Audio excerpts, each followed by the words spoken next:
Upat ka mga purok sa duha ka magsilingang barangay sa Davao City ang gipailawom sa lockdown. Human dunay natalang nagpositibo sa COVID-19 sa mga lugar. Dugang detalye sa Ronald Pinagi sa report ni Argil Relator Live. Argil. Yes, Sara, tumong sa maong lakang nga makontain ang pagkuyanap o posibleng pagkuyanap sa virus dito lamang sa purok nga dunay mga nagpositibo nga pasyente sa COVID-19. Gimando sa Davao City COVID-19 Task Force ang pag-lockdown sa purok 3, 4 ug 7 sa barangay 23-C, Boulevard, Davao City. Kinihuman duna kunoy nagpositibo sa COVID-19 sa maong mga lugar. Ang maong lakang gihimo aron malikayan ang pagkuyanap sa sakit sa uban pang purok. Gani 56 ka mga individual ang evacuate o gidala sa PUI Center aron i-quarantine.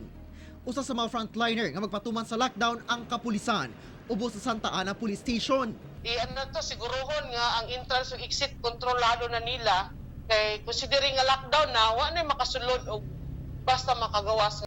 Gipaklaro ni Kapitan Alimudin Osman nga purok 3A ug 4C lang ang apektadong dunay confirmed case ug naka-lockdown na. Samtang sa purok 7, dunay nakahimamat ang nagpositibo sa ilang purok ug karon naka-lockdown na sab. Ikap kining sa purok 4C nga badyaw gyud ato ang positive case.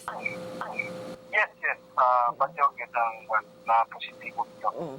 Gawa sa barangay 23-C, gipatuman sab ang lockdown sa Block 69, Purok 8, Barangay 21-C. Kinihuman, duna say natalang nagpositibo sa maong lugar. Busa, wala na'y makagawas og sulod sa maong block. Kining tawhan naman god, ang iyang residente ani naagol sa barangay 23. Nya mouli lang na magabi sa ako ang barangay kanay barangay. Iyang balagya, di po yan siyang anak, kaya na sila matulog. Naka-strict home quarantine na ang mga kabanay sa maong nagpositibong lalaki. Wala pa moabot ang rasyon dito sa atong mayor, pero padala na kong listahan dito para sa ilahang rasyon diha.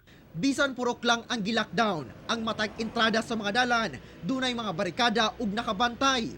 Ang boundary sa barangay 23 ug 22-C, gipangbutangan og babag aron dili makalusot-lusot ang mga tao sa pikas barangay.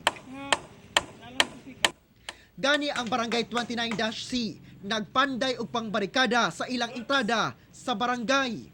Si ato ang ipalak ni dire kay duol mangod kayong 21 23 to para sa atong katawan na dili masudlan og tagalain para dili ta matakdan dire.